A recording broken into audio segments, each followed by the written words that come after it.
بیوی سے تعلق کرنے سے پہلے یہ دعا مانگنی چاہیے،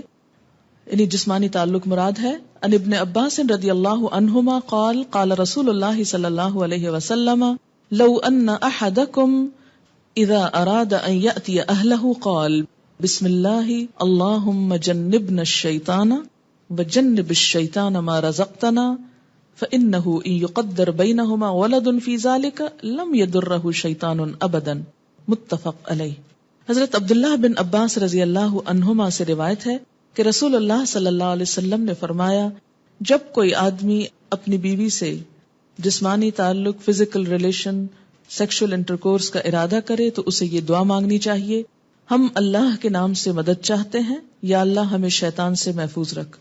کیونکہ شیطان ایسے مواقع پر انسان پہ زیادہ حملہ آور ہوتا ہے، اور ہماری اس اولاد کو بھی شیطان سے محفوظ رکھ جو تو ہمیں عطا فرمائے۔ یہ دعا پڑھنے کے بعد والدین کو اللہ تعالیٰ جو اولاد دے گا وہ شیطان کے شر سے ہمیشہ محفوظ رہے گی۔ اسے بخاری اور مسلم نے روایت کیا ہے۔